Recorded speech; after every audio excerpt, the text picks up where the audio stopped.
now listening to the Gabba Gabba Hunt Talks podcast, where we bring you conversations with people connected to the Carolinas underground music scene.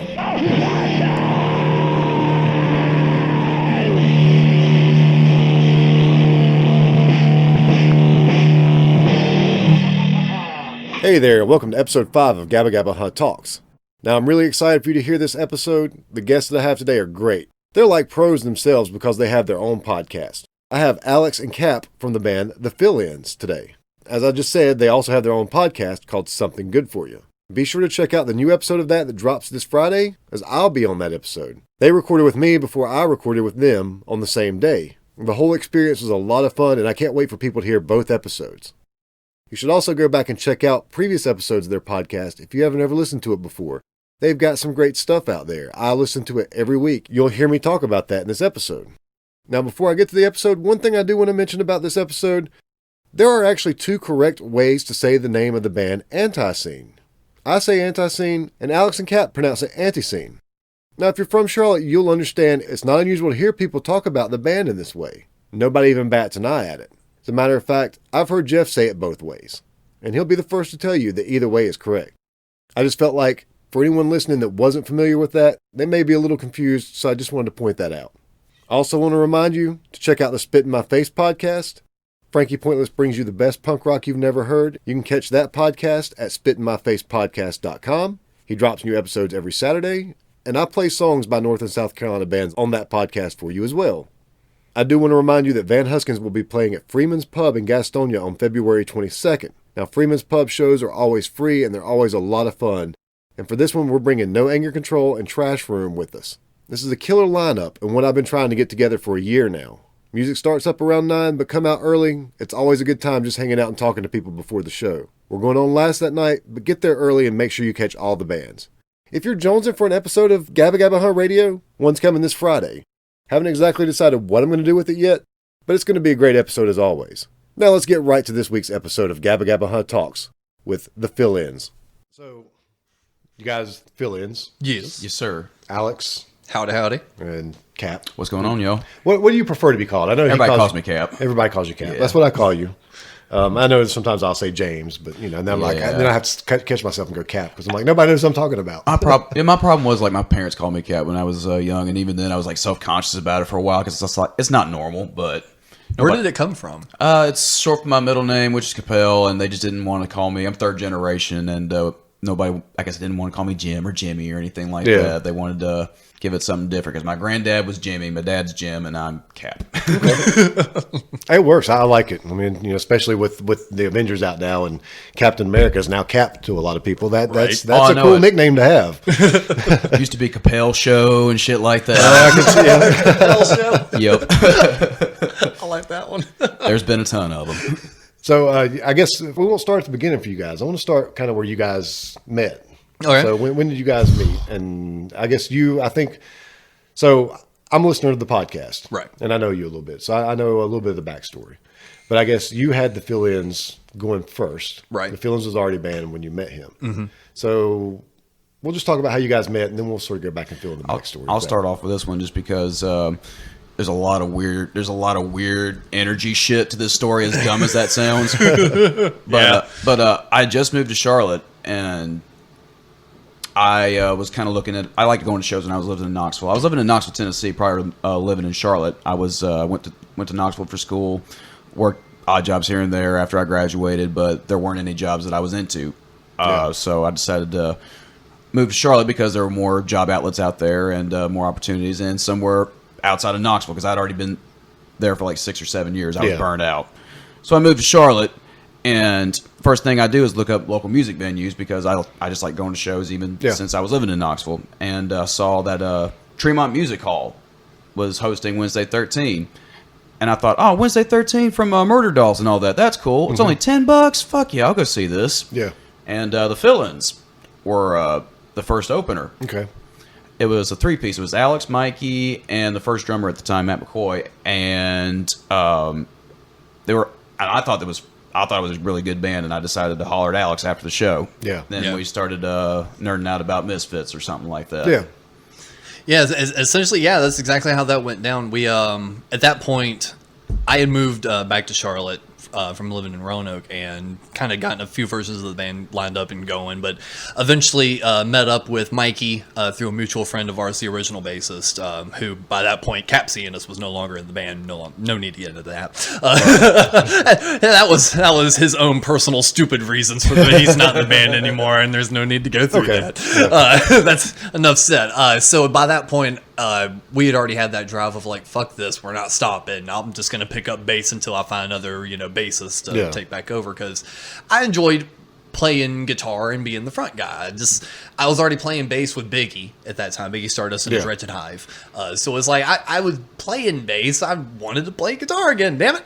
And so we took that show because John and I and Lisa and I had become really good friends, and he had hit me to that. Plus, knowing Eddie Ford and all that, he used to be in Frankenstein Drag Queens, which also had Joe Poole Wednesday 13. So I had always been aware of him and sent a few emails, and we got on the show. So just for happenstance of just, being able to hop on that show, Cap, it comes out and enjoys himself. So we're just hanging out at the merch booth. And by this point, we'd kind of felt a little bit stronger as a band. We had some merch, so I had on my, attitude thing. He comes up and he's like, man, that was a really fun show. So I'm like, fuck yeah, new fan. And I'm just like, hey, thanks a lot, man. Yada, yada, yada. I'm like already like pimping the next show and everything, because I saw this as like a huge deal. I'm just like, oh, we're not even a band together for a year and we're already on the show with a national thing. Oh, we got to push this hard, So I was already bright-eyed and bushy-tailed. Oh yeah, I was in full promotion mode. Little did I know I was promoting literally the band to him to have him join. Right. Because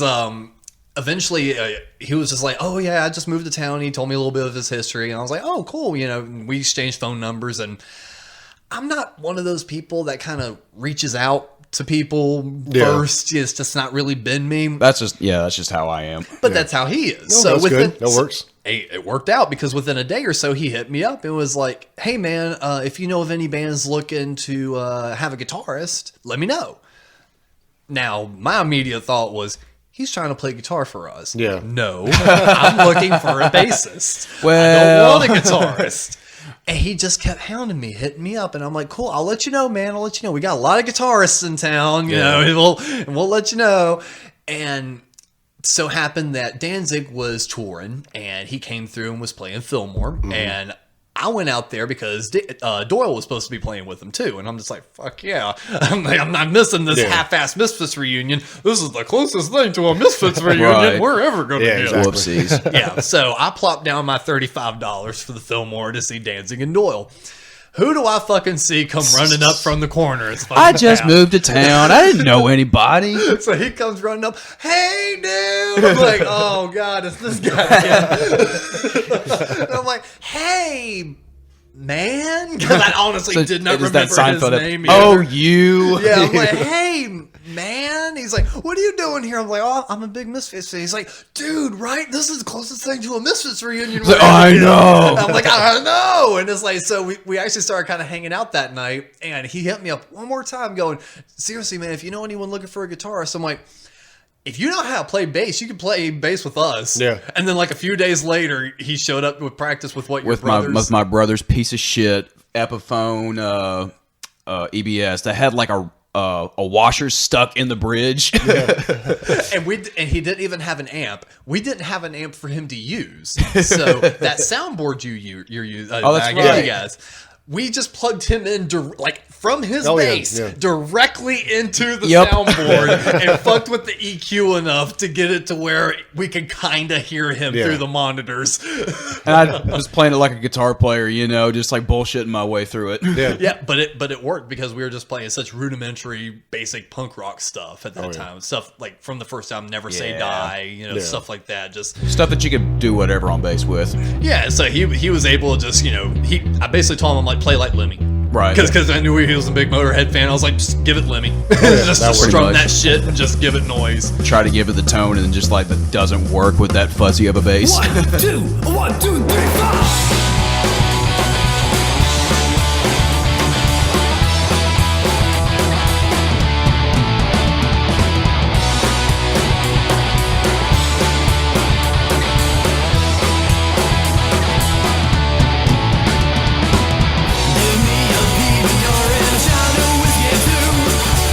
We're gonna go out to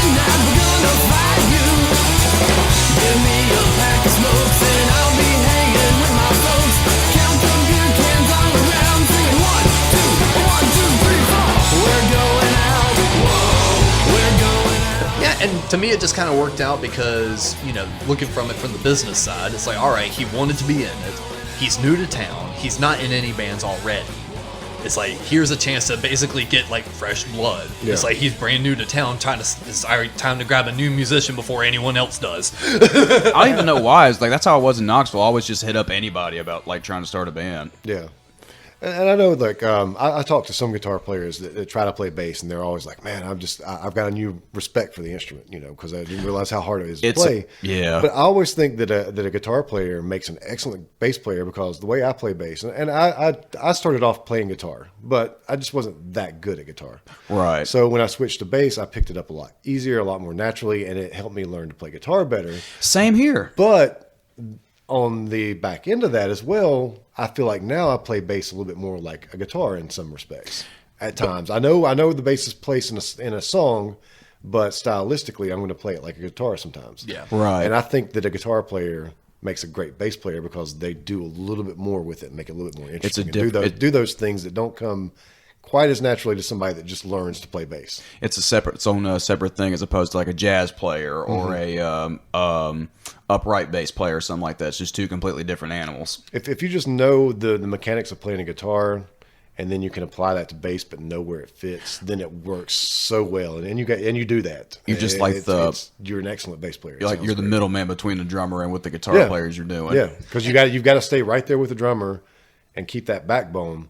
But if you can blend in with that guitar and add a little bit more to that, it's really good. And if it's a drummer that just stays has like little ticks that kind of like can attribute to like little and ones and shit like that, you got to adapt to those, and that's part of the fun too. Oh yeah. And I kind of did the same thing he did. Like when I started playing bass with Biggie, I'd always play guitar. Playing bass and Biggie was the first time I'd done bass live.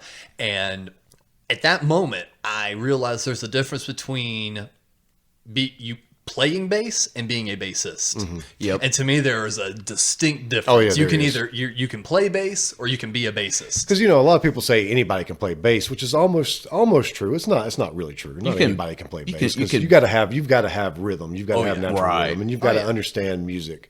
But pretty much anybody that wants to play an instrument, if you want to start off, bass is a good place to start. Oh yeah.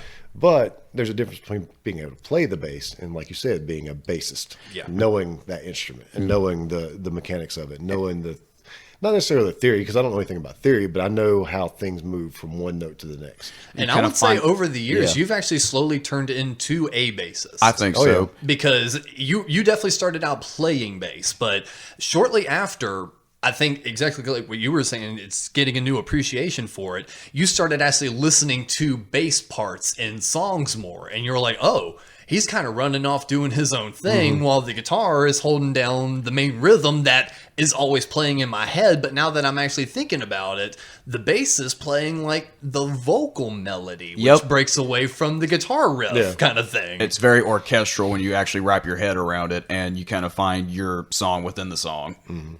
And I think the sooner that musicians figure that out, their own songwriting gets better. Yeah, I think so. Oh yeah, definitely. But now we'll come back to the fill-ins. Oh yeah. But let's kind of go back a little bit farther back now. And so Alex, you've been playing in bands for quite a while. I mean, you've played you've lived in Charlotte. You've lived in Virginia. The fill-ins were the fill-ins active in Virginia? They were. I thought so. We'll get to all that. So what was the first band you got? Well, okay. So if anybody out there listening really wants to know a lot about these guys, right? They have a podcast called Something Good For You. And there's 50-something episodes out now. Actually, your episode that we recorded before this will be episode 60. 60, actually. Nice. So there will be 60 episodes out. Wow. So if you really want to know a lot about these guys, go back. Honestly, I listen to it every week, day it drops. Actually, I get to listen to it a day ahead of time because I pay for the Patreon, or I donate money. Yes, we do have a Patreon, y'all. And we'll probably have one again. We'll probably have one soon. But so I listen to it every week. It's a great podcast, and I know a lot about the history of you guys. So a lot of the questions I'm going to be asking you or trying to lead the conversation will be, I know this stuff. Right. That's because you're a good interviewer. But like, if people really want to find a good place to start and really want to know a lot more about Alex, they can start with episode 35, which is you and your mother. and Jeff Clayton. Yes. So your involvement in music probably started because of your mother, because she was so involved in music. So if you want to kind of talk about how you sort of got, what made you decide, not necessarily what I wanted to be in a band, but Right. that what was it about music that grabbed you that made you decide to kind of do more with it? Honestly, it may have been because nothing else grabbed me. Yeah. Because I was homeschooled for a while, but for a good long time, through main grade school, like elementary school, I went to public. So it's like I was still involved with, what society was interested in, whether it be, NASCAR, which of course was huge. I lived in Gaffney, South Carolina at the time. So it's like, kids were really into NASCAR, really into rap, really into, that sort of stuff. And I found that I was more gravitated toward video games, staying inside, and things of that nature. And the one thing that I always enjoyed was Mom just playing the radio. Yeah. So it's like I always enjoyed music. And I think it just kind of sparked from a thing of just Mom bought me a guitar one year for Christmas. Just because I'd shown so much interest in music. And she's like, do you want a guitar? I was like, okay. And just completely forgot about it. Gave it to me one year. Did nothing with it for like 2 years. Didn't know how to tune it. Nothing. Just it basically sat in the corner. I was like, cool, I have a guitar too. Whatever. And then I don't know what happened. Just one day I picked it up and was actually like, I want to figure out how to play this song. Yeah. And that's just where it all came from. Never had lessons, never went to any of that. Was just given the instrument, was like, okay, cool, whatever. And then a few years later, something just grabbed me and I picked it up. And I don't know your mom at all. I think I may have met her once. Right. But I know she's got excellent taste in music. So I'm sure that helps. Well, the thing is on that is, with our history, I wasn't immediately shown that stuff. There really was that defining moment. Like, actually, the episode you're talking about, that's been a while ago. I don't know how much we touched on that one, but just recap on this. It's like, when we moved to Gaffney, and she remarried my sister's biological father, she was really trying to go in a different direction. So I think I remember on the episode she said something about how she tried to sort of shield you from it for a little while. She herself was trying to shield herself. It's like she didn't stay in contact with any of the friends that she had made here in town. All of that. She basically tried to create a new life for herself. Yeah. She covered up any of the small tattoos that she had at the time. Tried to dress more quote unquote normal. Listen to the top 40 stations. Tried to give me a leg up and a possible chance of some sort of normality. Failed miserably, is that what you're saying? Well, that's where this all kind of Actually, does. I think she succeeded in making There you make him out to be what he is today. So. Well, this all kind of connects with the whole guitar playing. So it's kind of interesting you brought that up. So all of that kind of met at the middle all at one time. Yeah. I was extremely unhappy in public school. Being bullied, didn't feel like I knew what I liked or what I was into. I tried NASCAR. I tried popular music. It's like I didn't feel like I was passionate about anything. Good God, don't put me on a baseball field. It's like I tried it all. So it's like nothing was clicking. I didn't like any of it. And there was a defining day where Mom was just we were just sitting in the house. I'd had some horrible week, kid emotional. She said, oh, let's go anymore. And she's like, I want to show you something. And she went into her closet and pulled out her leather jacket that still had all the pins on it. Yeah. There was an airbrushed Ace Frehley on the side of the arm. Because by that point, I had found Kiss. Kiss was the only thing I felt like I really had. That I was obsessed with them by then. And it was not because of the music, but the theatrics of it all, too. It was captivating because I liked comic books and video games, and of course that made me bully bait and all that shit. So it's like the few things I did like, I was ostracized for liking, and then all of a sudden there's this band that makes music and looks like it at the same time, and I'm like, this is the end all be all greatest fucking thing on the planet. So she was like, I want to show you something. So I see the Ace thing and how that all of a sudden connects with this GBH back patch and the Ramones pin and Sex Pistols and all this. And I'm like, what is this? Yeah. She pulls out her vinyl collection, boom, puts it on the table. I'm flipping through all the first time really seeing vinyl. Mom, why are you hiding this stuff? Yeah, and all of a sudden, like, it wasn't like an odd thing. It was all of a sudden I was looking at it like oh, where's this been? Kind of thing. Yeah. Not like a what is this, but a where has this been? This feels right. Where has this been? Kind of thing. And she just started putting on records, and it's like I got like the heavy dose, like boom, all at once. Yeah. And I was like, holy fuck, this makes sense. And after that, it was. She said later on in retrospect that night, she was just like, "Fuck." She's like, "I tried." Yeah. Oh well. God damn it. Well, that sounds very similar to like me when I was growing up. I was bullied a lot for the things. Well, not really. I was bullied a little bit, but made fun of for being just a little bit different, liking different stuff, comic books, and just being a weird kid.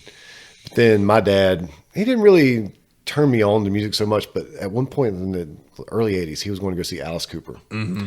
And he was going with his buddy. He didn't even really listen to Alice Cooper anymore, but they were going because they listened to him when they were younger, and they wanted to go. His buddy, I'm actually named after him. His name was Mike. All right. Was still a huge Alice Cooper fan. Yeah. But I was like, who's this? Who's this Alice Cooper? Who are you going to go see? And so my dad pulled out the records, and all of a sudden, all these records that he'd had that he'd never listened to. I knew they were there. I just didn't pay much attention to them. All of a sudden, here's $1 Billion Babies and Killer in front of me. Nice. And all of a sudden, I'm putting these records on and going, "You're going to go see this? Take me! Take me!" No, all he had tickets, and I was like 10 years old. So. Oh, that's awesome. But, it was... Do you remember which tour that was? You said it was 80s. I don't remember for sure. He said, I think Poison opened up for him, so that must have been like 87. Okay, yeah. Somewhere around there. Someone online can narrow that down for Yeah. us. Right. But so I would have been like 13 at that time, I guess. Yeah, that was right around the time I started getting into like hard rock and heavy metal. And that was sort of the catalyst for it.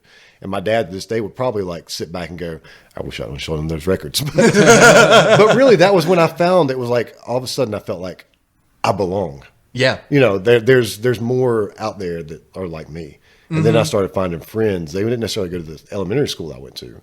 But once we got to middle school, we started finding each other. And we had these same musical taste, and we'd found these bands that, we grew up with MTV. So we did get a good taste of like Rush and Motorhead and stuff like that. They played at night. Yeah. They played some good stuff in the early days of MTV. And then bands like we were talking about on your podcast earlier, the Cars and Blondie and Devo and all those bands, we were exposed to those. But then all of a sudden there was like this deeper level to it.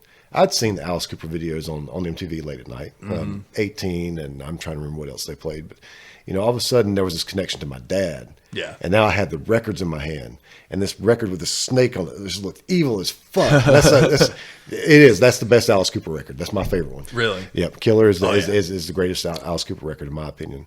But I had that exact moment with my dad's collection where it's like he had the one Black Sabbath record that was so Black Sabbath was your full entrance into that, and it was like completely different from the rest of his collection. I think my dad just bought that just to be cool or whatever, because the rest of his collection is like Motown and Beach Boys and things like that. It's very and Black Sabbath. And no, the one random Black Sabbath record, I'm like, what is this? Like, y'all are church people. You don't have a Black Sabbath record? Now, I do still have my dad's record collection, and I've got it's volume 4, by the way. It's got stuff like Beatles in it, and it's got stuff like Jimmy Buffett in it. Yeah. It's got James Brown in it, and then it's got Chicago in it. And, not that there's anything wrong with Chicago. I like some of their stuff. 25 or 64 is a 64 is pretty cool.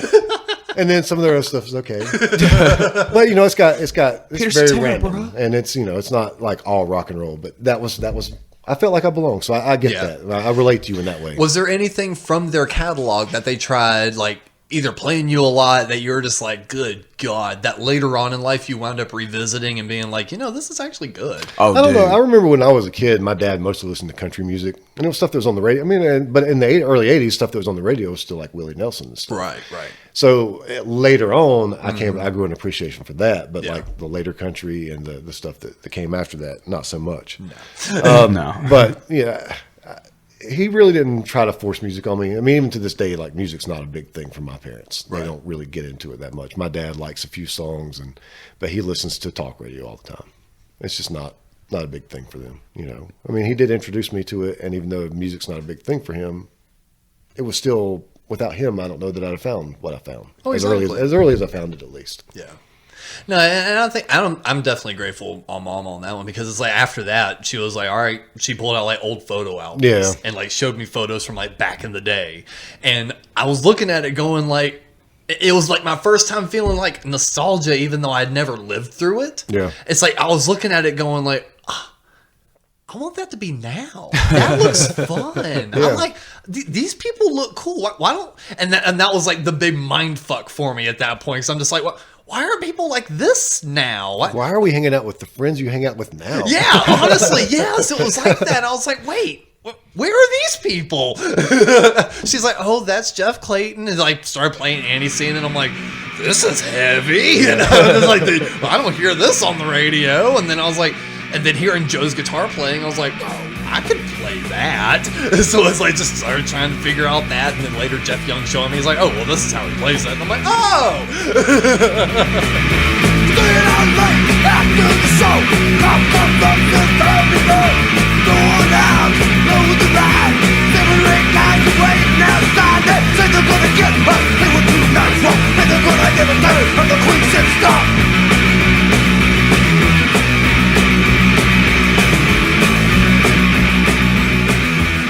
Did either of y'all take like music lessons or like have a piano teacher or anything like that when y'all were kids or anything like that? Mom tried. The year I got the guitar, there was a guy.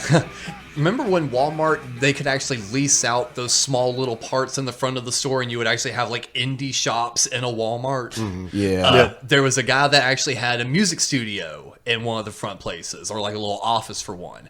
And he sold music equipment there, but he also did lessons. But he did lessons back at his house. So when we went in there to get me a tuner and some strings and stuff, he was like, oh, I also do lessons. And she was like, I'm signing you up for lessons. I'm like, all right, fine. And in retrospect, he was extremely good at what he did. He just expected too much too soon and jumped in way too fast, because I walk in his place and he's got like, I can't vividly remember the posters, but I remember there was at least a Kiss poster, but he had like a lot of rock and roll posters. I mean, he was in it. He would have been the guy to learn from, you know? Yeah, right. And he goes, all right, little man, what do you want to learn? I was like, well, I like Kiss. And he's like, cool. He goes, you want to learn rock and roll all night? I was like, yeah. He's like, all right, cool. So he shows me like, just basic finger stuff for the first day. And he's like, all right, so next week we'll pull out the tabs, we'll start learning rock and roll all night. So all of a sudden, I'm just getting used to like finger exercises so I can, build up my strength. All of a sudden, he's like, all right, so we're going to do a 3/4 ba ba da ba da ba da. And he's like showing me like these like full chords and everything. And I'm like, going, I can't even play a G chord yet, sir. Yeah. And he's like showing me all this. And it was just like he jumped in too fast. Yeah. And it's like I just went in 3 times and I'm like, I don't know how to play guitar. And so I sat down for 2 years. The closest thing I ever had when I got my first guitar, I mentioned him earlier, the man I was named after, Mike. Right. He showed me a few things, and he passed away several years ago. I kind of wish he was still around. I'd like to. He seemed like a really good guy. Yeah. I don't remember a whole lot about him, but he showed me a few things, and I was like, okay, that's cool. And I guess from there, I thought I'd learn it on my own, and I quickly got bored with it when I figured out I didn't know exactly what I was doing, and then it wasn't until just a random night, like a year or two later, I picked it up, and then that same night the band was born, and I had no idea how to play at that point, but we were going to make it real. We made it real, course. and we ended up making it real. So it all worked itself out.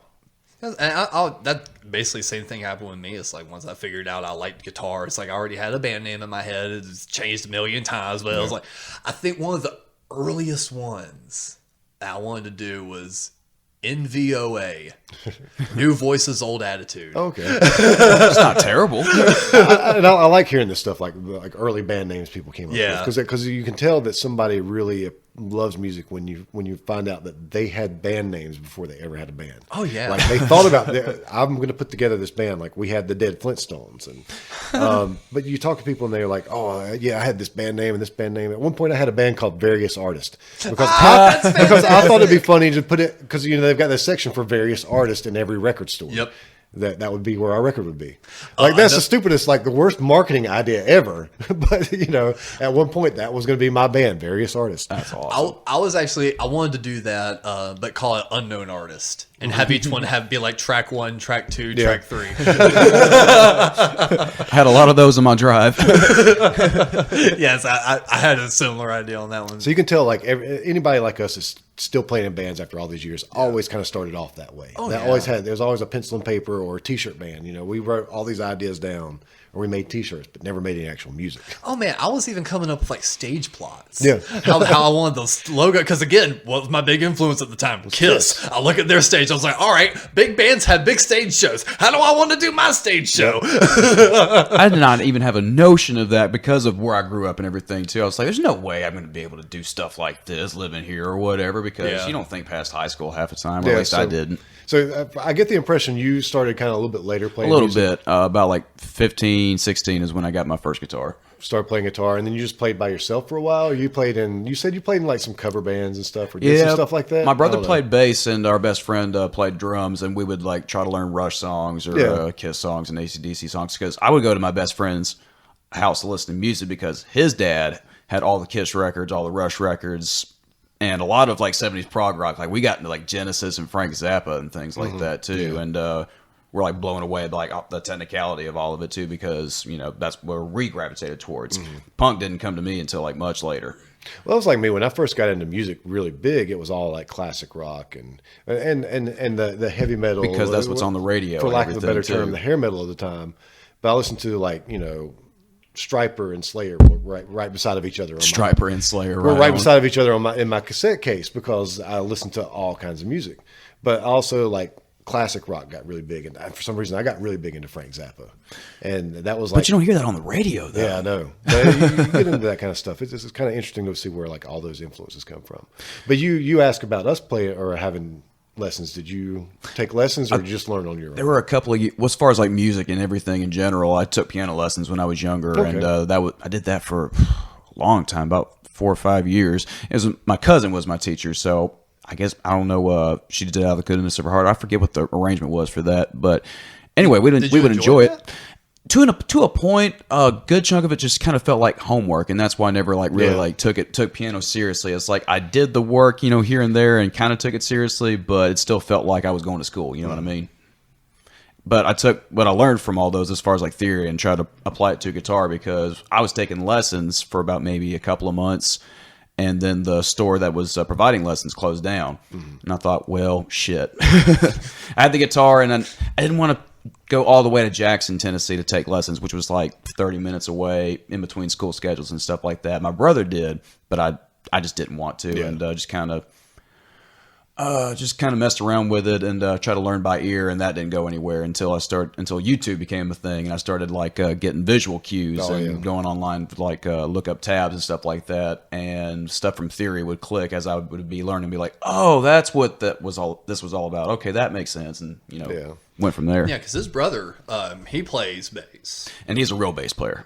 He can do like all the Primus leads and funk slapping and stuff like that. I know people like make fun of slap players because it's like tapping on guitar with the Eddie Van Halen stuff.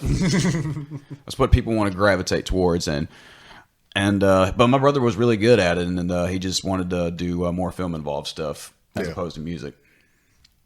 So that was like sort of your involvement in the music, was playing in. Yeah, but I would with my best friend and my brother. But in high school, I was in the show choir band, and we got to go to Disney World. What you play in that? I play guitar in that.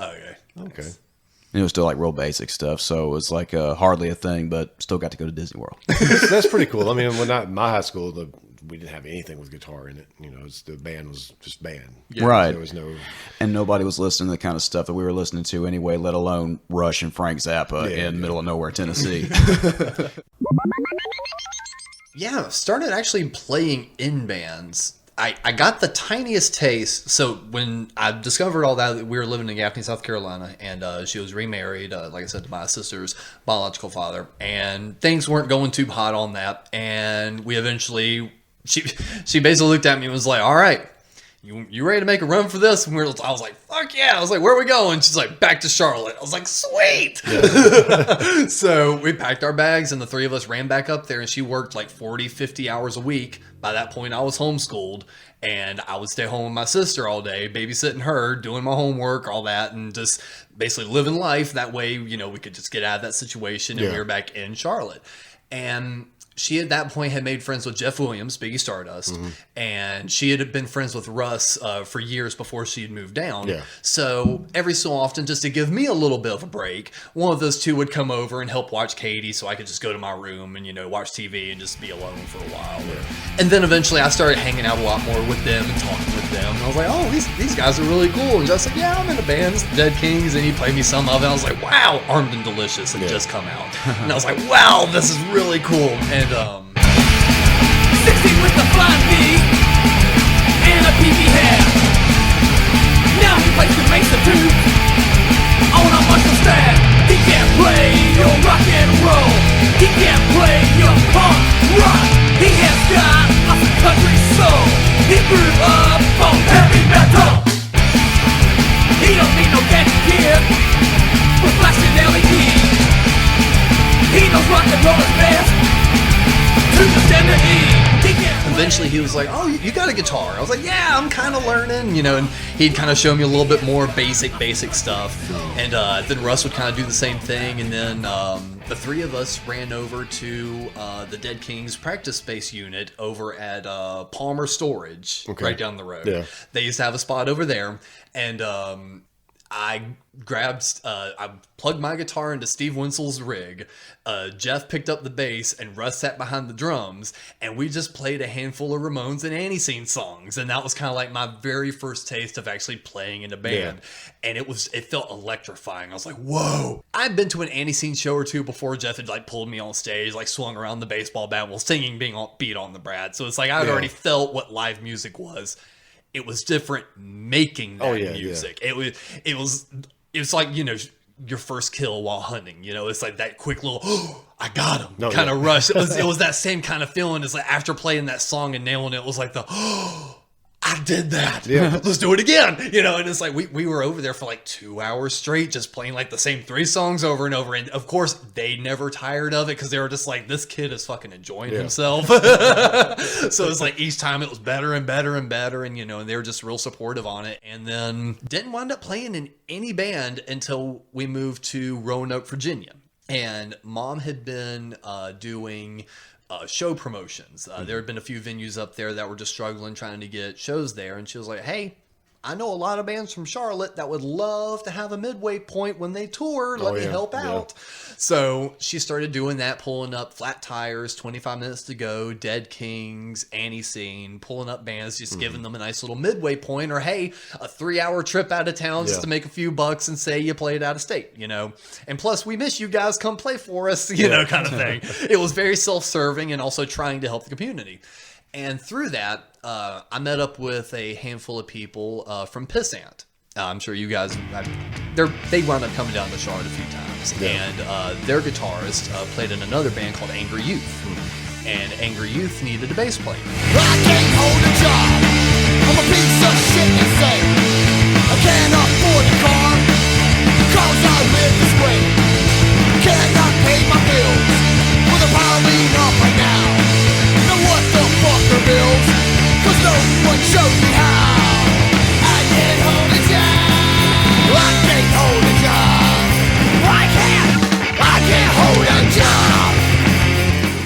And Angry Youth needed a bass player. And I was like, I'm not really sure about bass. I mainly play guitar. And they're like, all right, well, screw it. We'll put you on second guitar then. So I wound up playing guitar with those guys for a while. And the EP they recorded, I talked about this in years. Fuck it. When we were in Roanoke, there was a lot of in-band drama at that point with their bassist and a few other people. And they were in the middle of recording their debut EP. It was going to be a split between them and Pissant. They got a really good deal at the studio, and they were like, we're just going to knock out 2 recordings at the same time and release it as a split CD. So I was in there recording guitar tracks and shit. And then we go on tour and come back, and the bassist quit. So they were like, fuck this fucker. Handed me the bass and was like, we don't want him on the record. You play bass on all of it. I was like, okay. So I'm trying to like mimic his bass playing style, and I'm like recording it onto the record and everything. Fast forward a couple years later, it still hasn't released. It released a few years ago, same tracks and everything. I'm nowhere on it anymore, but I still have those original tracks where I'm on like main guitar and bass. Yeah. So it's like a complete alternate version of that album. Wow. But no, with Angry Youth though, that was my first touring experience. Yeah. We went out for like 8 days straight, and I had to be like, I was 17. Yeah. That's funny. I've run into, like, there's 3 people now that I've run into that got to do their first tour at 17. I'm like, wow. I just, we were 20, in our early 20s, when we were sort of at our height, I guess. Yeah. When we could have toured, and we just didn't take that opportunity. We all had stuff here that we felt like was more important, I guess. I don't know. I wish I'd have taken that chance. I just took advantage of the fact that I had no bills. Mm-hmm. I was like, fuck That's exactly it. I look back on it now and going, why didn't I do it then? Because I thought I had responsibility then. I didn't have responsibility then. I have responsibility now. I can't do it. It lined up perfect. It's like I had just turned 17. The tour was starting in January. Mm-hmm. It was right after Christmas. Hey, what do you want for Christmas, Alex? Money. Socks, going to warm stuff, because it was going to be freezing and we were going to be in a van that had no heat. So I was like, socks, long johns, cash. I was still semi doing low carb, so I was like Atkins bars, Slim Jims, shit I can put in my book bag and just munch on the entire time. Perfect. Yeah, so I was like, screw it. That's literally the only chance I'm going to have to be able to do this in, so far, 10 years. That was 10 years ago, and I still hadn't done it again. So it's like, I'm really glad I did. So I started around the same time, but we didn't get to go on tour. We just did everything sort of above the garage at the house and in the basement at Greg's house. And it was still a while before we played, but that was enough to like just light a fire into me and go, this is what you want to do. Yeah. I imagine going on tour at 17 just really got to just make you go, yeah, I want to play music. It did. And honestly, I think that tour prevented me from going down some bad rabbit holes, because that band was probably they wanted to be G.G. Allin so fucking bad. Oh my God. So they were just weird. They just did weird shit on stage. Oh yeah, well, not just weird shit on stage, but they didn't understand that, you know what, Gigi kind of had to get in character, kind of get in the groove to do the shit he did on stage. He could actually go to someone's house and not be a shithead. Yeah. It's like, it wasn't an act, that truly was him, but he knew how to turn it on and turn it off when he needed it. So like, he was disturbed, but he didn't do it 24/7. These guys wanted to live that 24/7. They were GG fanatics. ANTiSEEN has a song called GG PhD talking about those kind of people. Like, you didn't know the fucker. We did. You are nothing but just a scab of what this should be. So it's like, they lived that kind of shit. And being through all that, and the most I ever did at that time was drink, and that's the only thing I did on that tour was drink. Seeing everyone getting whacked out on pills or, doing shit, in secret to kind of, they were trying to mask it from me a little bit, but I was a smart ass. I knew what the hell was going on. Yeah, I kept myself safe, and I kept an eye out, and everything was always fine, but they were trying to hide it some, but I knew what was happening. And seeing the outcomes of those people throughout the years, I'm like, that's dumb, because when you do that, you can't play the show. There was one night in Lima, Ohio, that the bassist got so whacked out beforehand, we played the show without him. We played the show without the bassist because we could not get him awake. So it's like, we said screw it and just kind of rolled without him. And it's like, I was sitting there looking at that going, he doesn't care about music. Yeah. It's like, if you're so out of it to where you can't even do a show, you're on tour, man. Isn't this what you always want? I was like eating up every minute. I'm like, this is a privilege. I'm on tour and I get to play music, and they hand me a couple bucks at the end of the night. Wow. This is awesome. This is the dream. Why are you so out of this? It's like, that doesn't make sense to me. I wanted to be there for every moment. And there was only one night I got blackout drunk. And after that, I was like, no, I don't want to do that again. Yeah. It's like, even that, I was just like, no, I don't want to do that. I want to remember all of this. So seeing just people doing all that, I think that's what just kept me away from any sort of hard drugs. And now at this point, not drinking anymore. I just saw what it led to, and I was just like, ew, no, I want to be in the music. I don't want to be out of it like this. So that was your first experience in a band. Yeah.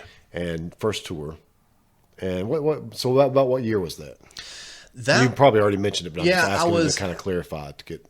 Well, that I consider that my first band. That I played in one prior that it was just to sum it up. I didn't even want to be in the band. It was this person needed a member, and Mom was like, "You're gonna do this." I'm like, "Oh, fine." It was like the most wannabe like Rob Zombie metal stuff ever. Oh no. Yeah, I guess I should have brought it up because I did meet one important person out of it that he plays in later, but still, that was my first band. But no, first actual band playing legit shows that I was proud of. Yeah, that was Angry Youth. Right on.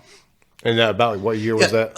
This was 2009, 2010. Okay. Yeah, just shit wound up going south with those guys, and it just wound up not working out. And then after that, was that when you started your first your band, the Yeah. Fill-Ins, or did you go to something between? Not that after that. So everyone winds up asking, or at least earlier on, like because I don't know how, but like people found us online and we were trying to do like online interviews, and for some reason everyone always asks like, where did the name come from? At this point in the story is where the name comes from. So. And it's actually nice to be able to lead it up like this because people ask like, where's the name come from? And I give the reason, and it just sounds like so cockamamie bullshit. They're just like, all right, whatever. But by this point, between that Rob Zombie wannabe band that I was in, I had made friends with this guy named Jason. And in Angry Youth, when that bassist, after that tour, when he split, I called up Jason because he played bass in that band and was like, yo, come on over here, play bass. Yeah. And he was like, all right, fine. Absolutely sucked at it. Shit went down. Both of us left the same night. So we're just chilling at the front porch. And he was like, man, fuck it. We just need to do our own band. I was like, yeah, I was thinking about it, this, that, and the other. I said, and he kind of was like riffing on an idea. I was riffing on an idea. And then a member from the first band that we played in, that we played with him like twice, but then he got replaced. He wound up hitting us up and was like, hey, I've been wanting to join a band. Do you know anyone looking? And we were like, we're thinking about starting one. Come play with us. And he had a really cool groove to him. And after a while, we were like, all right, word. Well, I guess we just need to find some sort of bassist. And we were all at this party. And we had been talking with this one guy. He was a really cool dude. And he was like, you guys look familiar. Have you been in any sort of bands? We were like, yeah. We said 3 of us at one point were in this one band, yada, yada. He goes, holy fuck, so was I. I was like, no shit. He's like, no, dude, seriously. I played like 5 shows with them like 3 years ago. And it's like, we just did yada, yada, yada, blah, blah, blah. Yeah. Like, and all of this. And it was like, do you want to try out for us? He's like, fuck yeah. So he tries out. He ain't good. Sorry, out of all of them, he was the biggest dickhead at the end of the day. Fuck him. Oh, wow. Still, he wasn't that great. But we were like, we have a bassist. And we were all just talking. And I honestly don't know who said it. If I wanted to rewrite history, I would say I said it, but I'm an honest dude. Someone, when we were talking about band names, went, you know what, man? At the end of the day, we were just a bunch of fill-ins for that guy. Ding, Yeah. ding, ding, ding, ding, ding, ding. And it just was like, huh. We're the fill-ins. Yeah. We're just the outcasts. We're just the guys that were in the background for this dude. Fuck it, we're the fill-ins. and that's just kind of where it came from. And then eventually that drummer left. We got a different guy, and that bassist eventually just called so much strong. We were just like, we're done, bye. But in the process of that, we played like maybe 3 shows. But in that process, Jason and I were talking, and I was like, fuck it, let's move to Charlotte. I was like, I'm about to be 18. I said, I'm fucking be out of this place. I said, let's move to Charlotte. Let's start up the fill-ins in Charlotte, man. And he was all for it. We went down a few times. We were looking at apartments, figuring out jobs, everything else. He was all for it. Like 2 months before, he got cold feet and was like, I'm sorry, man, I can't move. I was like, you've got to be fucking kidding me.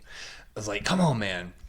And then shortly after, when I started it back up and pulled the name back out, he and the drummer started a smear campaign. Like dead serious, like our old promo photos with like the circle and the line through it, saying like boycott the fill-ins and shit like that. Wow. All because they abandoned it. Yeah. And he knew I was coming back down to Charlotte to start up the fill-ins again.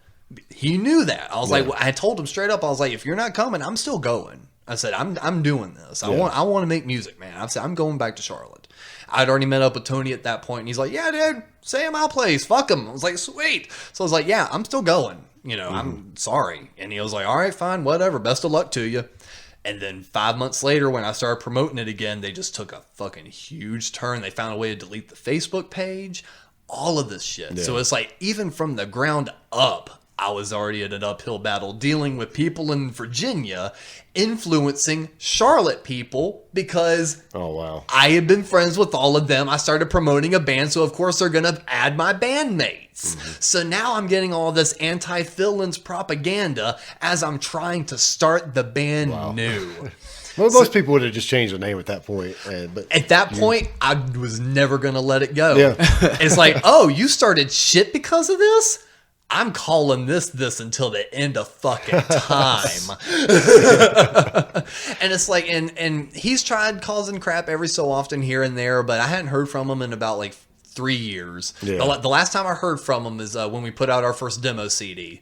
There was a song on there that he still helped write. And he was like, what the fuck, man? I said, hey, I actually hit him up early on before he even recorded it. I was like, hey, we're planning on doing this. Would you like to come in and maybe do a guitar part on it? This, that, and the other. Yeah. So I'm just trying to dig up some old stuff. We're kind of rewriting it, but hey, whatever, this, that, and the other. He was like, no, I don't want to do anything with it. I was like, cool. We did it. And he was like, fuck you for even doing it. I was like, I told you. Which one was this? And then like 2 days later, he was like, well, man, I had some time to think about it. And, I'm not mad at it anymore. Whatever, dude. I was like, all right, fine. What song was this? No Strings Attached. Okay. Yeah. So second album. I think at some point everybody needs to let go of the fact that they wrote something, because usually anything that you write has already been written before. Yeah. And the thing is we changed that riff that you wrote really isn't all that special. Just let go of it. You're not in the band anymore. Just let go of it. Yeah, and it's like, and I rewrote half of the lyrics, and we even changed up some of the riffage enough. So I was just like, we rewrote it, man. I take that as a demo. So what was the reason for moving to Charlotte? Was the scene in Roanoke not that good, or was it just because of the bands that were in Charlotte? I mean, there was still a connection, I guess, to Charlotte from your mom. Yeah, and Russ and there was a handful of reasons. One, I had met a whole bunch of friends when we moved to Charlotte the first time. Yes. Russ's kids, Cody and Kelsey, I had met them and immediately became friends with them. So it's like, and I still had friends from South Carolina, and because Gaffney's pretty close to Charlotte, that's like maybe an hour and a half drive. Yeah. So it's like, I still had friends even in South Carolina even. So I was like, all my family is back home, exactly. That kind of thing. And so, and I knew that the music scene was big there. By that time, I had come down a few times, and Jonathan Hughes, 25 Minutes to Go, he had invited me up on stage to play with them a few times. I can't seem to understand where it all went wrong. It's all about the life you live, just how far you fall. When it comes to being on the outs, cannot live alone.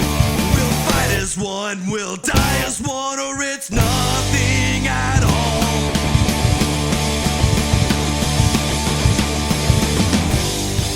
So I got to do that one time right before we moved to Roanoke with Eric, my stepfather.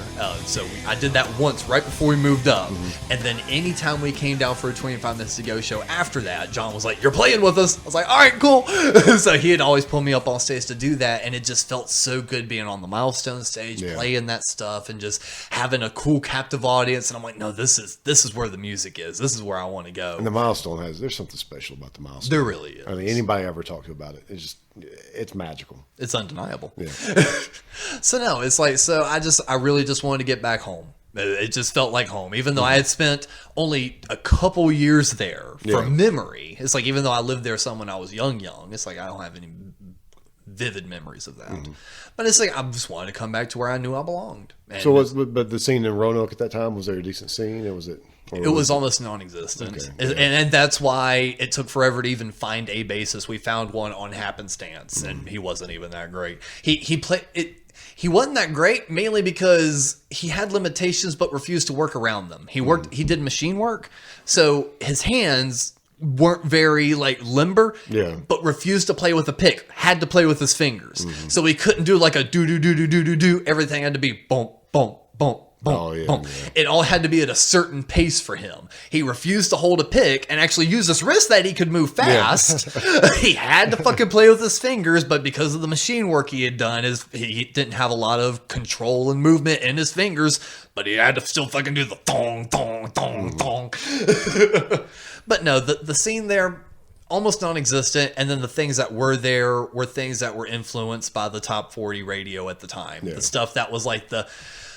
I try to explain this as a musician standpoint, where the drums are doing a lot of the washy cymbal stuff like this, and Like, the big open chords and the just like metalcore and stuff like that, like the emo stuff Yes. on top of it. Yeah. but not even really emo. It's like the emo rock that actually got played on the radio. I like Kill Switch Engage and shit like that. There you Early go. 2000s, yeah. That's what it was. That was every rock, quote unquote, rock band where I was growing up to. They all wanted to be a version of Kill Switch or Disturbed. Because one thing I will say about Charlotte is Charlotte has always had excellent musicians, excellent bands, really good variety of music. Yeah. The scene itself, just lacking at times as far as support for the scene. Okay. Yeah. That's the only thing I'll say about Charlotte. But musically, there's a lot going on in Charlotte. There always has been. And I hate that because, and the kind of work off what you've done, I mean, we hadn't even really talked about this, but it's like that's part of the reason we go to Atlanta a lot because we had been pushing at this here locally for about 4 years and had, just our tiny little pocket of people that would come out. We played twice in Atlanta, and I look at my Spotify numbers, and more people are listening to us there than here. Yeah. So it's like we just go where we want and, where we're wanted, and those people just quickly supported us. So it was like, holy fuck, thank you guys, we're coming back. And it's weird, and it's had peaks and valleys. It's had times when support was really good, But there's just so much quality here. Yeah, and that's why that was kind of my workaround to go. It's like, I wish folks here would kind of step up more like some of the other scenes do because Atlanta has some great bands just like we have some great bands. And it's like, and I would love for that bridge to be crossed a little bit more because we're so close to each other. We're 2.5, 3 hours from each other. There's no reason why both of these scenes can't combine together a bit more and show each other that sort of support. And But even it's like even I was talking last week or with Brandon about how just even within North Carolina, like I don't really know what's going on in Raleigh that much. And it really should. I mean, we really should try to cultivate more of not just a Charlotte scene, but a regional scene. there's a lot of good stuff coming out of South Carolina too, particularly in Greenville and Columbia and things like that too. Yeah, there's some great bands I've discovered recently from that area. Well, it's like we've been doing a bunch of booking stuff, and we literally a message we sent in the thing is a message we shouldn't have to send, which is who books in Asheville. Yeah. Yeah. It's like people should know that. That shouldn't be one of those things where it's like, huh. It's like you shouldn't have to think on that. Everything's like kind of separated now, and I guess it's because of the amount of options that people have. Especially So this you're kind of just- music too. Yeah, it's just you're just not aware of it unless it's right there in your backyard, unless you go out and see it. But there's some great bands all over. But the people that book them, they all have to do it DIY style too. They're not going to book at any of these Live Nation or professional booking venues or anything like that for let alone local bands that play this kind of stuff. So you have to find DIY promoters that are just as passionate about this stuff as we are. Yeah, and that's another thing that seems to be lacking. But that's one of my gripes about the Charlotte music scene. Yeah. I love Tommy's and Milestone, and I love Tommy's and Milestone. Yeah. I'm going to just kind of stop it right there because I There's no media there's outlet. nothing against Skylark. We just haven't played there yet. Yeah. Really, I'm going to just sort of talk about bigger venues, but like Fillmore and Underground, whatever. They're more corporate anyway. But even like Amos's and neighborhood theater is just so hard to get into as a local because a lot of times they don't do local openers, or if they do, it's like, well, we need you to sell this many tickets if you want to play. Because with venues like that, their bottom line is their overhead, and that's just what they're going to see about first and foremost. At the end of the day, I get it, but I really, this is where I really miss Tremont because I remember back in the day, it didn't matter who came through. If Social Distortion came through, the Belmont Playboys were going to open that show. Yeah. If they had a big band come through, a local band was going to open that show because they supported local music. Yes. And I really miss Tremont for that because, I can go to Milestone or Tommy's or Snug Harbor any day and see local bands and get. And Snug's another one of those places. It's a little tough to get into, but I dig what they're doing. Yeah, and they're working with the neighborhood they've got. That's another thing. Yep. But when it comes to like local bands, don't get bigger exposure these days. Yeah. It used to be that if a big band came through, a local band was going to at least get to open up, and you might play while everybody's still walking in the door. Right. But you're going to get a little bit more exposure. Oh yeah. That stuff just doesn't happen that much anymore. Not in Charlotte. Neighborhood theater will tell you flat out, you don't bring 1,000 people in here, we're not going to book you. Yep. I mean, that's pretty much it. And that's tough. And that's tough to guarantee 1,000 people. You can't guarantee 1,000 people until you get a chance to open up for somebody that's going to bring 2,000 people. Yeah. And then half of those people will be like, "Oh man, I dig what these guys are doing. Yeah. I'm gonna come back and see those." Or maybe even a fourth of them. But by the time you do that a couple of times, you start to bring those people in, and then you can play those places. Mm-hmm. I would love to have a scene where a local band plays a place like Neighborhood Theater and packs it out. Oh yeah, that'd be great. That's a dream. And it happens in some places. It's just not happening in Charlotte right now. I know, and that's and that's just an unfortunate thing. I mean, and even to kind of draw a quick comparison, and it's not even truly a who you know in these guys' scenario. They genuinely put in the work for it. The Stir, they started out. We knew them, that we were playing with them at Star Bar. We played with them at the Milestone. They were on tour in a tiny rinky-dink van, but it's like years prior to that, they had still been pushing and pushing and pushing, just putting everything they had gotten into it. And I get a text from Andrew one day. He goes, "Hey, big shit's happening." And he sends me just an emoji of a gear. And I'm like, huh, okay. I was like, interesting. And then a few weeks later, he goes, "No, seriously, dude, I'm so fucking excited. Our hard work's paying off." I'm like, okay, what's going on? And then he just went dark on me for about a month. I'd send him a text. I didn't hear anything. I'm like, what the fuck's going on? All of a sudden, Like Machines came out. And I was like, oh, okay, cool, rebranding. And then it was like, we're playing Epicenter Fest. We're on tour with Crowbot. We're on tour with Fozzy. We're doing this. We're doing that. And I'm like, whoa. Yeah. And it was just that thing of exactly what you're saying. They built up that local audience. They would play one of those venues that are about that size and pack it out. Yeah. And it's just I love seeing that sort of success stuff. That's not a jealousy thing. I look at that and I go, wow, my buddy did it. Yeah. My buddy made it. Fuck yeah, dude. And it's like, I sit like every time he releases something, I still send him a message like, fucking kick ass, man, fucking killer. And he's like, dude, thank you for the support. I don't hear from a lot of people anymore. I'm like, dude, I'm fucking proud to say one of my fucking music friends is killing it in the scene. Fucking do it, man. Kill it. So it's like, I just wish Charlotte could do that a little more. I feel like what winds up happening sometimes, there's a bit of unintentional competition that turns into jealousy. Yeah, it does. They're excited to see a band get to a certain point, but when they perceive that point to surpass them, then it's an issue. It happens. And I feel like I have experienced that firsthand, and it's surprising because it's like, I don't care who gets bigger than us. Yeah. I want to see that band succeed, because guess what? When you guys are fucking playing the big stadiums, they're going to be like, where's this band from? Charlotte, North Carolina? Exactly. Those guys must be pretty cool. I don't care who makes it. I just want to see. I want to see somebody make it. Yes. It's like one of those deals where it's like if one of us makes it, we all make it, kind of deal, you know? And Andrew said that exact same thing to me one time, because he invited us to see Fozzy. And he was like, hey, we'll get you back, hang out for the show, this, that, and the other.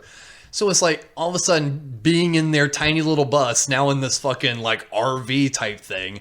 And I was like, dude, holy fuck, this is so cool. And he's like, yeah, man. He goes, just keep pushing, because if one of us makes it, we all make it. Yeah. And he was saying that by going, hey, I hadn't forgot about you guys. Let's hang out. I'm in your town. Let's do something. And I'm just like, I wish more people had that sort of attitude. Yeah. I mean, because there's been some bands that have gotten a taste of it, but it doesn't really seem to sustain that much around here. No. But anytime that anybody does, if anybody can break out, or anytime we can get more eyes on the scene, any way we can get in more eyes on the scene, I'm all for whoever getting bigger and drawing some more attention. I think one of the last big bands for any genre to really come out of this area, at least, I think is Avett Brothers. That's what I was going to say. Yeah. Because they're from Concord. Yeah. And that's close enough. That's like our neighbor. So it's like, I think that's one of the last big mainstream artists that got recognition that's from the Carolinas. Yeah. And like anybody else is like somebody that participates on any of the singing competition shows. Like, wasn't Chris Daughtry from around here? Yeah, he was from around here. There's that Jake Haldenberg. Haldenving or Haldenving. Yeah, I don't know how you say his last name, but Yeah, he's kind of blowing up right But now. that's not really going to bring a lot of attention to what we do, though. No, not to somebody had to tell me that was Daughtry was from Charlotte, and I had no idea. Yeah, I didn't even know that either. I mean, Walburn's got to open up for that guy, that Jake, Yeah. however you say his last name. And Trey actually got to play guitar. He on sure stage did. with the guy. So that's awesome. But, you know, it's going to take a little bit more than that. It's going to take something a little bit more homegrown, I think. I think so. To really set this on fire. I'm proud of what the Walburns are doing too. They're starting to get a nice little following too. Oh, yeah, they are. And they're very good at what they do. Their drummer's pretty good. Yeah, drumming all right. He's all right. He's all right. We don't need to feed him his ego that much. He already knows it. He knows. He knows that shit already. I think too much. I'm burning out day by day without a doubt. Yeah, I hit me right between the eyes, and now I'm blind. Run away, just don't look back. Go and hide. Oh no, oh no. In between, in the sheets. So, Cap, you were in Knoxville. Well, you said you grew up In West Tennessee and in Nutbush. We're not. right about 10 minutes from Nutbush, Tennessee, and there's like literally nothing there but cow farms. Yeah. Which I would go and help do every weekend. Yeah. But I moved to Knoxville to go to school, and while I was there, I would, of course, go out and try to find folks to play with. And what I stumbled upon was the college radio station, and kind of got to become really good friends with the staff over there. I volunteered over there more than anything, but stuck around long enough, and I was able to get my own show with some friends of mine that played music too, and the two guys I did the radio show with, tried to start a band with. Yeah. But everybody just kind of quit after a minute just because we weren't playing that many shows, and we were all on the verge of graduating too. Yeah. So it was kind of one of those deals, and we would play like deep cut Bon Scott, AC/DC, and Thin Lizzy and stuff like that. We were those because we would play that stuff on our radio show too. We would play obscure classic rock that we would nerd out about when we were teenagers and shit like that. Yeah, we did our radio station. We played a little bit of everything, so it was always fun to be able to have that much freedom. So I get like we talked about earlier. That's what made me decide going to school to be in radio and actually doing radio made me decide I didn't want to do radio anymore. I know it. I didn't even think about radio going into school. Like I was a farm kid, and I thought I was going to be getting into like ag business or something like that. But as soon as I got obsessed with radio, I started doing like odd summer jobs in radio stations, working running boards for like minor league baseball games and stuff like that. But I got bit by that bug real hard and got to do some interviews with touring musicians and stuff like that too, and that was pretty cool. And got an internship with one of the big radio stations in town. They played country radio. I mean, there's only three big major radio stations in Knoxville. At least it was at the time, and they carried everything. Yeah. And when my internship was over with, they got bought out, and that was my introduction to the business end of things. Yeah. Because everybody either like got laid off or they quit, and then I realized the turnover ratio in the industry is staggering. Yeah. And that kind of ruined it for me, and then just kind of went, well, there's no jobs here in Knoxville, so moved to Charlotte and tried to start fresh. Yeah. So I imagine, like, sort of with me, the fact that I got into radio at the age that I did, and I was exploring new music at that time. And I was too. You probably, like, because you got into radio, got into a lot of bands you wouldn't have discovered. Oh, yeah. Especially because you start digging through the catalog they got in the station oh, and what everybody else is playing. And this was college radio, too, and like mid 2000s, so there's just more like shoegazy, indie pop, rock and stuff like that too. But of course, with everybody in the station being real knowledgeable about music because that's their job, we would go pick each other's brains on like old obscure country music and obscure classic rock music. It's like, holy shit, you know who this band is? Holy shit, you know who this is? And then go from there. Yeah, that was a big part of my learning was being in radio. I mean, just like with the people that I did radio with and the catalog I was exposed to. Oh, like, yeah. Oh, man, what's this sound like? And then just picking out stuff and going, I'm playing that on the radio. And since I was in a college town, there was more exposure to like, more like punk rock and stuff like that, I discovered the Stooges when I was 18, and that was my gateway. That was like the last band that changed music for me, I think, maybe. Yeah. Now you're telling me you remember discovering Super Suckers and ANTiSEEN through the college station too. ANTiSEEN for sure, and Super Suckers. Now that I think about it, they had it was the slow down reggae version of Creepy Jackalobi. Then I found out about the real version. There was actually a show that I used to go and hang out in called the Fun House. That was a gateway to a lot of that kind of stuff too, like Social Distortion and Lucero and things like that too. Yeah, this was about the time when a lot of country artists were embracing, their rock roots from playing in like listening to classic rock growing up, but then discovering how good country music is and how like the song is like the Jason Isbells and Sturgill Simpsons of the world. We're all coming up around the same time, and that's when those worlds were starting to clash a little bit. Oh yeah, yeah. And that was a fun time to be in Knoxville. It's like with the radio show, I had the one guy that was like my Rush Led Zeppelin buddy, and the other guy was my Johnny Thunders Iggy Pop buddy. Nice. So just travel between those worlds all the time while trying to put a show together and shit like that. Yeah, we there's a whole episode about it when we met our friend Roger, and he introduced us to that.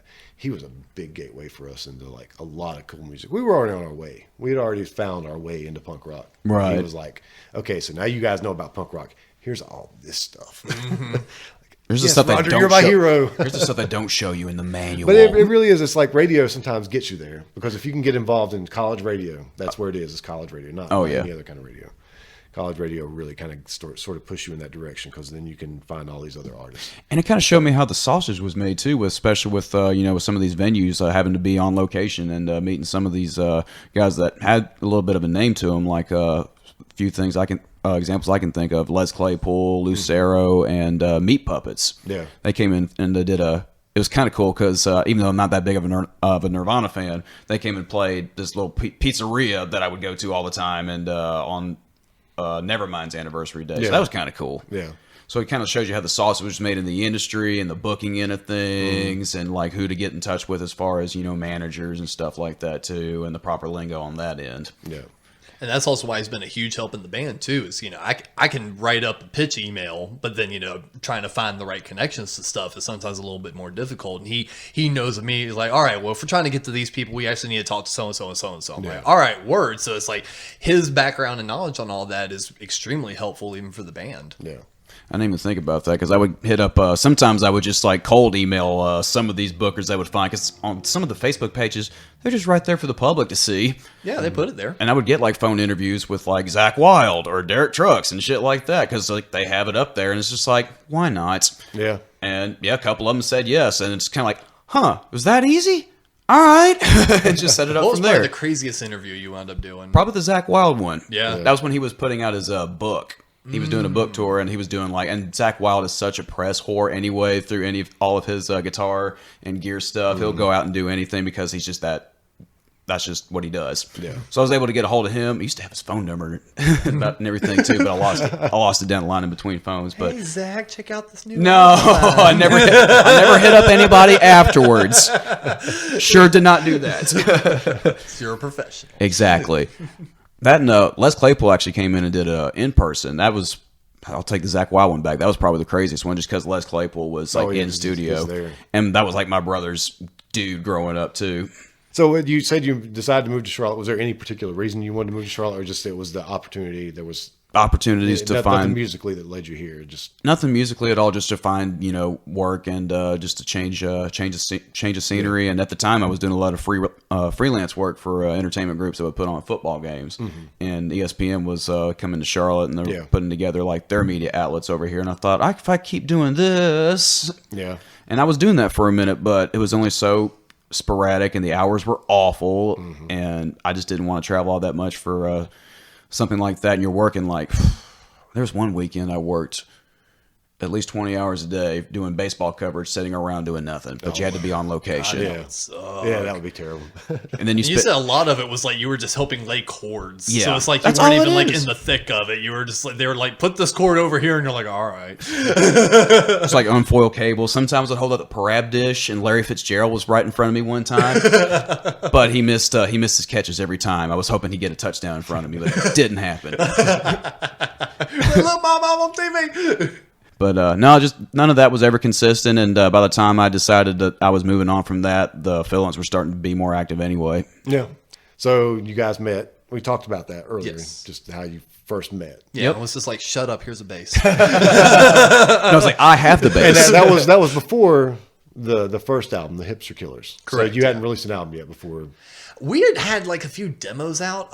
When I was living with Tony, we lived right across. Basically, all the Dirtbag guys lived in the same apartment, not in the same room, but in the same apartment complex. Dirtbag Love Affair. Correct. Yes. So let's say that real quick. Yeah, Dirtbag Some Love people Affair, don't not think just the Dirtbag we're guys. talking about Dirtbags. No, Devin Holiday, Davey Dirt, they had their own apartment, and then I lived with Tony. So with Devin's place, he had like Pro Tools and inputs and everything on his computer because he was always cutting demos and recording stuff. He was heavy into music.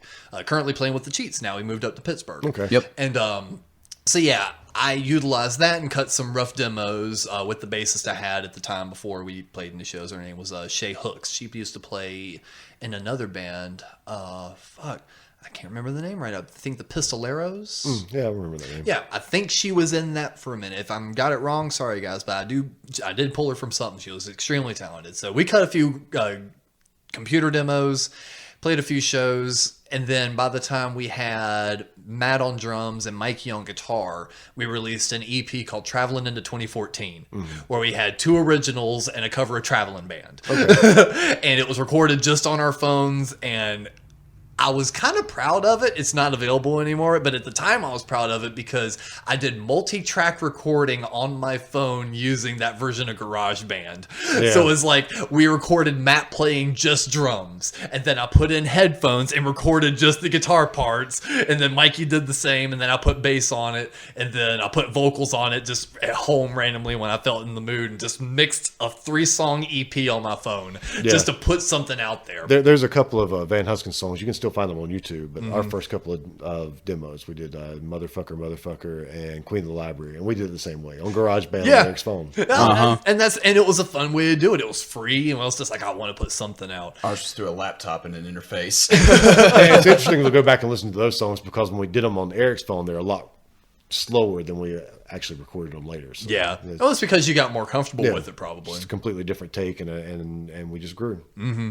Yeah, and then after that, shortly after he joined on, he started picking up songs immediately because he had already. I wasn't dealing with a newbie, so like he had already played guitar for a while, so learning a song was nothing to him. After like the second practice, he had the material. Yeah. And by that point, I had taken a handful of songs that I'd still been working on in Virginia, stuff like Let Go, Dancing with the Devil, Shut the Fuck Up. Handful of the songs that we were writing up in Roanoke, I brought those down, got those done, and then we recorded with Shay. I wrote Save the Rock and Bastard of Society, and then with this lineup we wrote Never Say Die and a handful of others, and and Give It To Me. And then basically by that point, it's like I just had enough collection of songs together. I was like, fuck it, it's time to record. Right. And then we met up with Sir Barry Hannibal, drums for ANTiSEEN, and then bass, and then now drums again. And he used to sing for Bloody Mary. Oh, yeah. Sure that's did. very true. And so we went over to his spot. He had we called it Backyard Studios because he just had a shed with sound treatment in there, just a basic recording thing. And that's what Cap was talking about on our episode, which was we recorded 12 songs in a weekend. Yep. and we hit it hard, we hit it fast, and after that it was just what's next? Because we didn't know what the next move was. Yeah, because it was real easy at that point. It's like I finally had a band together. We had all these songs, and now we recorded it and we released it. I know you're the one that's always getting beaten down and thrown around, but you always smile behind your frown. You just gotta stay strong, don't let them get you down. You're bigger than that, and that's a fact. But never say die.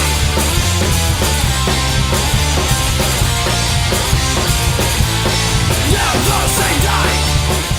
So was Mikey the first guitarist you played with when you moved down here? Or? Yeah, the weird thing on that one, the bassist at the time, we were hanging out together, and I was like, I want to get the fill-ins back together. He goes, oh yeah, that'd be cool, because I'd played with Chris Engler on drums for a minute when Shay was in the band, and then to connect it all back together, I still keep all these people close. Chris Engler now does graphic design, and he did our cover for the new record, along with the single Long Way to Go. He did that artwork also.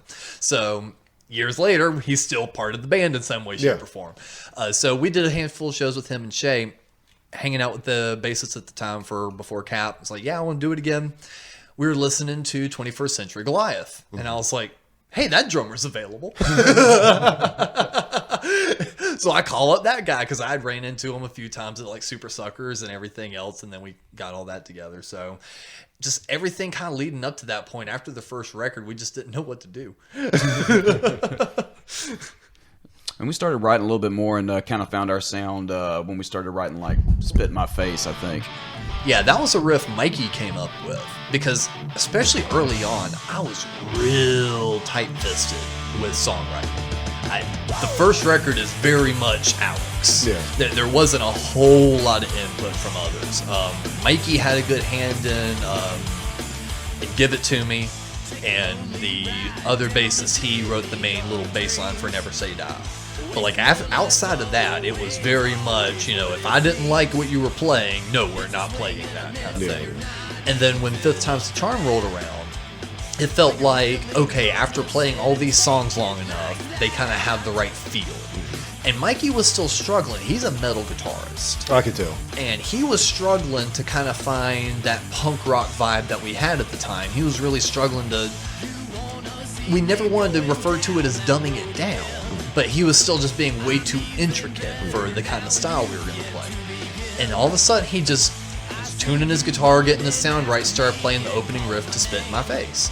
And I was like, hey, that's what I'm talking about, man. He was like, oh, really? I was like, yeah, that's awesome.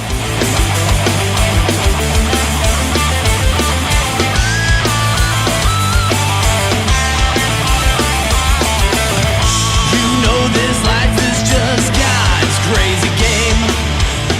If that's the truth, then we're all going down in flames. The future is now, the future is here, but you're not gonna see it if you get too near. Hey, hey, hey, hey, hey, hey, hey, hey, hey. And if you listen to that song, it never really moves away from that riff. Because he just started playing it, Matt started jamming on drums, and then I started kind of playing along with it. And I had two bass lines to keep the monotony away from it. Yeah, and then he wrote just two random bass lines for it, but that song is the same three chords over and over, played slightly different. We have a different timing for the verses, and then a slightly different timing for like the solo parts. Yeah. So it's the same riff, just I think we hold a note at different spots. That's it. That's all it was. And it was a jam song, and peel the curtain back a little bit, we played it 3 times live, and I didn't have lyrics for it. Nope, you just had that melody over and over again. Because I knew the places we were playing, you couldn't hear the vocals anyway, so I was literally just doing like a don't really know what that bit is. Oh!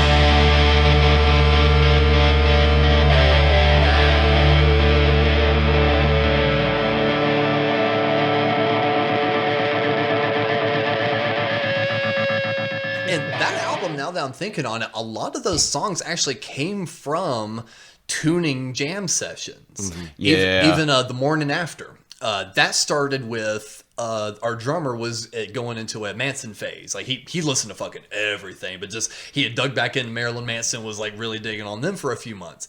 That intro is The Beautiful People. Yeah.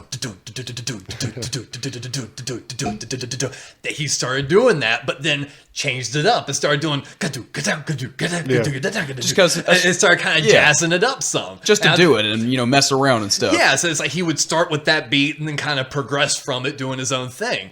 And then I just kind of looked at him, I went bump, bump, bump. And started kind of putting my own little riff on it, and I just kind of looked at him and I went, yeah, I screamed, and he did the fucking drum roll, and then we just started jamming on the song, and within 3 practices, we had the song. Yeah. Yep. And it says a lot of those songs did just come from just not knowing what we were going to do, and just kind of taking these jam sessions and like turning them into songs. I know there's the connection with ANTiSEEN, because Jeff Clayton's your stepdad, I guess. He married Mama after I was over 18, so call that what you will. So I guess, before we talk about the new record, sort of talk about how that played an influence, or did that help you out in any ways? Did it hinder you in any ways to have that connection? I think indirectly it's hindered us a little bit only because of the connection, but at the same time, I've also tried making a conscious effort to not, I've been using this word a lot lately, to not have any sort of nepotism happen. Yeah. Well, you don't promote it or you don't try to hang your hat on it or anything. I know that. Well, it's because we've had multiple times before this record to include Clayton on something. And because we had batted it around a few times, because like on Fifth Time's a Charm, there's a song called Deaf Right Ear, and it was written about Joe. It was shortly after his passing. And now in retrospect, I wish I'd rewritten it because I've got so much better ideas for it now. I'm disappointed in the way the song turned out now, but the idea was there. Yeah. I just wanted to at least get it out there. But so it's like there was a refrain on that where we kind of end it and then we go into a version of Fuck All Y'all, just like for the very last bit. Yeah. And for that, I thought about having like Clayton come in, just do like a yell or something just to kind of push it through. But at the same time, that felt like where it would have been pulling too much. At that point, it would have been, oh, well, of course he's got Clayton on a track kind of thing. And I always wanted to avoid that.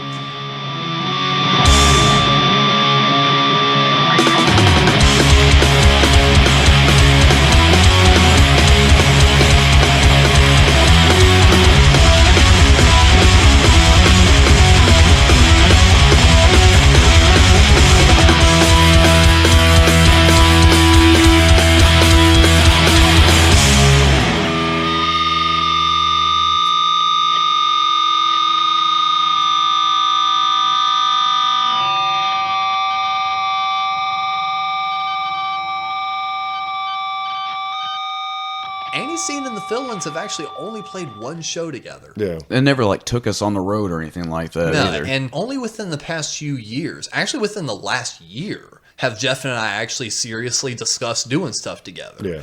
And I think it's honestly just because of where our bands are now. Yeah. Because when we were doing that stuff, ANTiSEEN was also going through a lot. They were going through the passing of Joe. They were going through different lineup changes even before that and then after that. So it's like they were on this constant flux of just, new stuff, new. Nothing was the same. Yeah. And now since Russ has been in the fold for so long, and then, after they got over what happened with Gooch, and now they're with Barry, and now Malcolm, it's like things are kind of leveling out, and the band is becoming almost a new version. Yeah. So it's like, because their new material is fantastic, but it's still not like old ANTiSEEN. It has the taste, it has the flavor, but it's current ANTiSEEN, Yeah. And I think just where their fan base is, they wouldn't be turned off by the vision of Young Bucks with ANTiSEEN. And then also where we are as a band, sounding a bit different and not as monotonous of the typical rock and roll bands.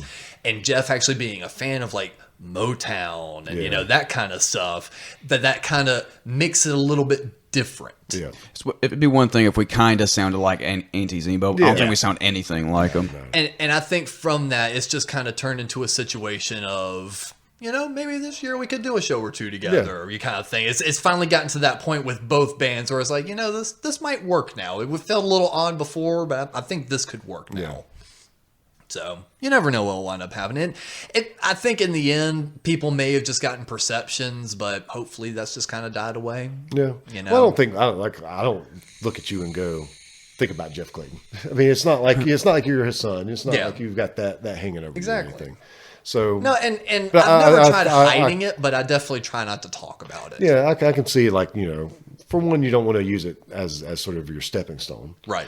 And two, there's going to be some people that, because they've been around for a long time, there's going to be some people that feel some type of way about them one way or the other, and you don't want that to be an influence on your band, whether it's good or bad. It's just whatever. And exactly, I would feel bad. I would feel weird if we released a new album and I looked at the people buying it and they were all just diehard ANTiSEEN fans. Yeah. It'd be you're not really the audience I'm going for. Well, it's not even you're not the audience we're going for. It's you're not our audience. Yeah. You're buying it because of who we are, not what we are. I guess that's sort of what I meant by that. I get just that. Association. Yeah, you're buying it out of association, not because you actually enjoy us. Yeah. But no, even with the new record, though, it wound up just fitting, though. Like, it finally felt right. Like, Mikey actually kind of talking about me kind of releasing a little bit of the, tightness. Time Is Now, that was a little bit more of a collaborative. This record, though, is probably the most collaborative we've been so far. Cap had a heavy hand in writing some of the stuff, and so did Mikey. and Mikey was helping me write the lyrics to Return to Sender. And we had a person, that's all we'll say, we had a person in mind when writing the song. And we were like, let's make a dramatized, cartoonish version of this guy. Yeah. And we were like, cool. So we got like a lot of it written up. And we're like, this is funny. This is cool. It's going to be a fun little inside joke. I hope you use this part. But yeah, and we were just like, I was like, what's this character going to do? And Mikey's like, well, fuck it. He's done this, that, and the other. He's basically trying to make a deal with the devil. How about even the devil meets him and he doesn't want his soul? I was like, oh, dude, that's awesome. So we're like trying to write all this shit out. I said, now for recording this, I said, I want a different voice. And I just started thinking on it. I was like, maybe get Mikey to do it, do like some crazy voice or something. Maybe I'll do it, put it like through a synthesizer or something. And literally that night, I'll see an ANTiSEEN, and I was just like, wait a minute. It's perfect. Wait a minute. A sarcastic devil? I'm looking at it. I'm looking at it right here. You're walking down to the fork in the road. It's like the bell stop before you rode. You start to speak, but he knows your name. What's your game, man? You want some pain? I'm tired of working like a goddamn dog every day. They've got me chained up, I can't get far away. Well, I tell you, boy, that really sucks. But I don't want your soul. Then you shit out of luck. So I met up with him a few days later. I was like, Jeff, I said, listen to this song. And I played it for him. He's like, wow, this is really good. It's your new stuff? I said, yes, I want you to have a part in it. He's like, and he already got that look. He's like, what? I was like, no, you'll like it. Yeah, I showed him what part it was. He goes, oh, dude, yes. Like, he was genuinely excited for it, which actually made me feel good because it wasn't coming from a place of, yeah, I'll do you a favor. Yeah. I played it for him. He was genuinely excited about it, and he liked his role. He's like, oh, that's perfect. It's not too much. It's enough. He goes, I like this a lot. I was like, cool. It's a great song. It's a great record. I mean, overall, I really like it. I was listening to it last night, just digging back into it again, just to write a review of it for the zine, but also just because I like it. I mean, You're so nice. Well, man, it seems like the best stuff comes out of annoyance. Yeah. Because much like what you were saying with your last record, tons of turmoil trying to get this thing recorded, and it wasn't just like the inner band stuff. It was like everything outside of the band, and it was an absolute headache getting it done. And it's one of those things. I think that's part of the reason I enjoy it more, because we almost had to fight to get certain things on the record. Yeah. And I think through that, it made us appreciate us having these certain elements to it, because we did weird shit with this. It's like we did some different stuff. There's 12-string guitar, there's acoustic, female backup singers, shakers, claps, tambourines. You give me things I never asked you for. It's curtain call, no time for encore. Just take your favor, sitting by the door. Return to sender, I don't want it anymore. You give me things I never asked you for. It's curtain call, no time for encore. Just take your favor, sitting by the door. Return to sender, I don't want it anymore. The whole record sounds great, and I know you're ready for people to hear. Well, people are already hearing it now, because you can get advanced copies now. That's right. From your website, thefillins.com /store if you want to get right to it. Get to it. But the CD release, or not CD, it's a record. Yes. The record release, the official release will be when? The digital, when you can finally stream it online, all that crap's going to be March 27th. Yeah. But the cool thing is through the vinyl, you actually get extra tracks, and you'll be able to start getting those the weekend of the 20th, so the week before. The record itself has 3 other songs that the digital version won't have. Yeah. We put out Between the Time Is Now and this one, just a 4-song cassette tape EP called No Love's Lost.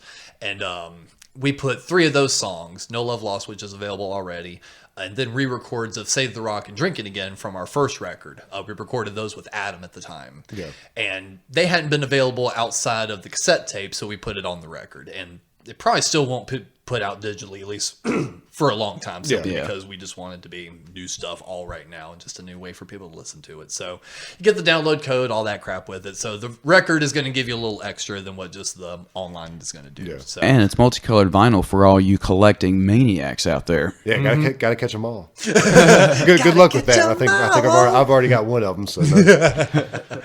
But yeah, so, and even on the colors thing, that was something else we wanted to do because on our Something Good For You episode, we talked about packaging and just the ways to make it fun. And we knew that doing vinyl was going to be a very expensive thing. So how do we hedge our bets and try to make it not just another music thing being released? We talked about wanting to do a comic book, talked about doing a whole bunch of other stuff. And finally, when we were looking to press records, not a lot of people know this, and now I don't mind saying it because we've already done it. That's always my key. We'll do it first and then I'll let people know. So, most places you go to press vinyl, you can get a discount by selecting random color copies. Because they use like leftover stuff. Exactly. So let's say you order red vinyl for your run. When they put all those red pellets into the hopper to melt it down to make the basically kind of like wax before it gets melted, there's always going to be leftover in that thing. Now, if you get like a red and black swirl, they're not going to be sitting there picking out the reds and the blacks, putting them back in the bins. So they just take that and put it in a huge ass dumpster. Yeah. And then what are they going to do with it? It's all these random colors. They just mix them together, and then you can get discounted copies. That's like 10 cents less a copy than just standard black vinyl because you're using their scraps. And the cool thing from it is like you don't know what you're going to get. We've seen dark navy blue. We've seen one blue copy. Like that so far has been the rarest one. That's awesome looking. And then we've seen like almost like a grayish black, and then an army green. Yeah, the one I got is kind of an army green. It's a dark green. And then like neon purple, bubblegum pink with like rainbow swirls in it. So the record is released by Hobo Wolfman Records. And the Body Bags also recently released a CD, an EP on Hobo Wolfman. The compilation, All Comps Are Bastards. You guys, Body Bags are on that. War Boys US. What am I doing? Grab the CD from behind you. Yeah, I know there's what a he was copy pointing of at. There you go. the CD. Yeah. Yeah, you need a copy anyway, so there you go. Thing Sloth is on it. Who else from North Carolina? Home for the Day is on there. Home for the Day, yeah. When I looked Graveyard at the track Boulevard. Yeah, Graveyard Boulevard too. When I saw the track list, I was stoked as hell because there were like bands on there that I just recently become fans of that I saw their names on there, like Satanic Panic. I was like, fuck yeah, I'm on a compilation with Satanic Panic. I love this. It's a great Wimpy compilation. Rutherford's on it. Yeah. Electric Frankenstein. Yeah. There was like a bunch of heavy hitters that I was like, holy fuck, he knows all these guys. This is awesome. So they're doing some good things, and I'm glad. I think he's from North Carolina originally. Yeah, he was from North Carolina. We actually started talking on Facebook the other day. We were at like a few shows together and like talked, but didn't remember talking to each other. Yeah. Because he was talking about a GG or a Murder Junkie show rather that he was at where the Flat Tires open. I was like, hey, I was at one of those shows. He was like, no shit, I was the guy that got busted up real bad. I was like, holy fuck, I've got a video of you. And I like searched through on my Facebook and I found a video of him. I sent it to him. I was like, is this you? He goes, yes, that's me. I was like, holy fuck. That's awesome. Anytime I play Snug Harbor, he always says something about it. It's like, I used to go there all the time. Yeah, but then he moved out to Chicago and then started up Hobo Wolfman. He's just been grabbing some really cool Charlotte bands. I think Body Bags are the only other band right now that are quote unquote signed to Hobo, but he's been talking about really building it back up and kind of reaching out to his old Charlotte scene to some bands he likes. I just appreciate the fact that, I mean, just from this compilation alone, just the number of bands from this area that are on it. I appreciate the fact that somebody's paying attention to it, because that's one thing I think that lacks in this area is there's not really any labels. There's not a label. There's not a Charlotte label. No, there's a few, but it's kind of like what Cap was saying, or like that shoegazy indie stuff. Yeah, and then there's like, there's labels that will release something every now and then, but there's not a steady label. And that's one thing I noticed when I first got into the music scene. Like a lot of the bands I discovered from the Triangle area and from South Carolina and Columbia, there were labels at that time that put out 7-inches, and if I saw a 7-inch by that label, I was going to pick it up. Yeah. And you don't see a whole lot of that these days. And I think it's because a lot of people it's hard for them to foot the bill. Mm-hmm. Yeah. It is. And I don't blame anybody for not wanting to run a label, because you can't make your money back. It's hard to make your money back, at least. Yeah. I won't say it's impossible, but it's hard. So I don't blame anybody for not wanting to do it. Well, it's like there was no profit there for a while. Mm-hmm. Might as well just lean into it with the names, right? Yeah, exactly. But that's just all there is. That's just how it is. No profit and no profit. Yes. Profit records made no profit.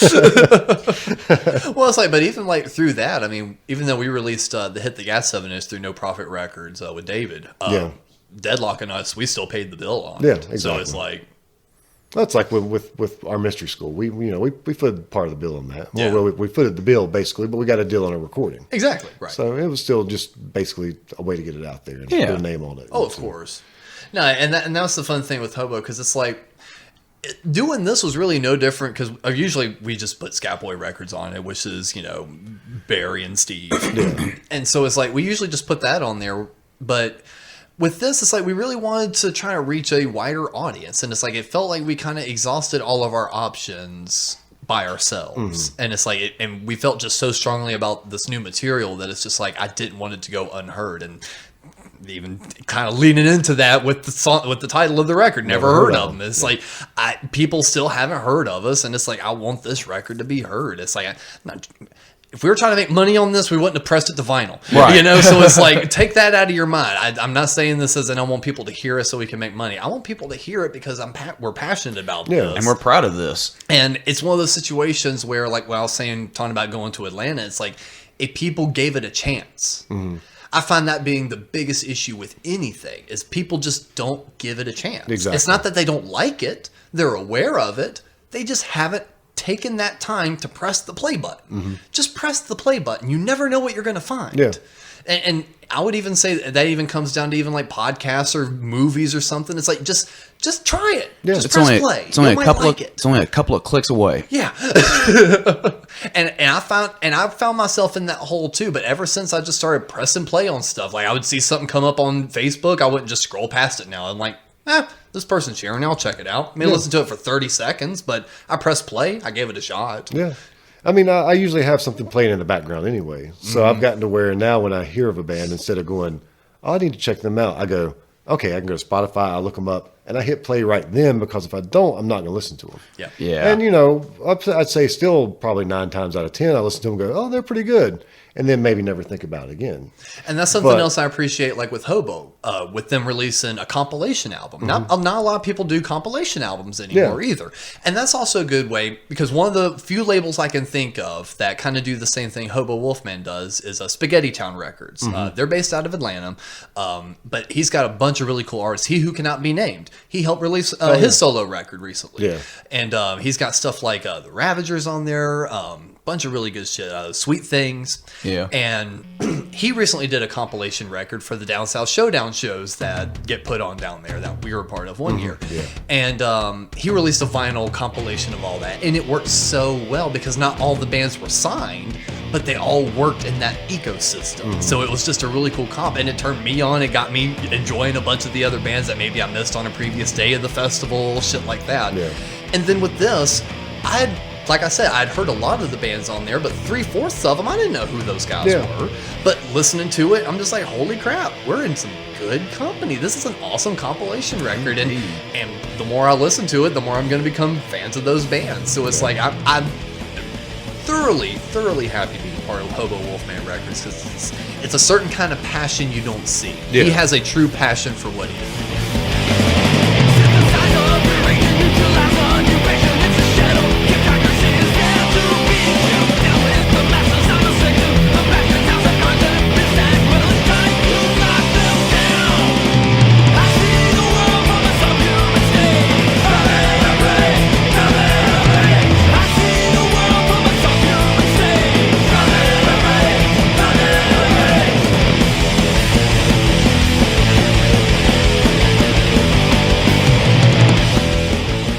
Yeah, he does. I can tell that. I don't know him. I haven't even messaged him. I sent him a message last night just about maybe doing an ad. Yeah. But I don't really know him, but I can tell just from what he's doing that he has that passion. Oh yeah, absolutely. And that's what we want. That the band was driven out of passion. So we want people on our team with the same kind of passion. And it seems like, unfortunately, what we sometimes run across are people that do this as a hobby. Right. The band is a hobby. Their promotions are a hobby. Their whatever you want to call it. It's just their extra. I'm not going to speak for anyone else other than me at the table, but it's like the band is my life. Yeah. If you ask me what's new, you're asking me what's the band doing. That's the same with me. It's if you ask me what am I doing, it's either going to be band related or now it might be podcast related too. But it's all going to be music related. And I struggled with that because it felt very narcissistic. Mm-hmm. It felt like very me. If people asked what's up, oh, well, my band is doing this, my podcast is doing this, my. But then it's like, well, if every part of your day is taken up by what you love, and if what you love is making music, sorry if that's perceived as narcissistic. Yeah. I truly believe in what I do, and I love what I do, so that's what's going on. Well, you ask anybody else, and they're going to tell you about my job and this, and this sucks, and this is good about it. And it's the same thing.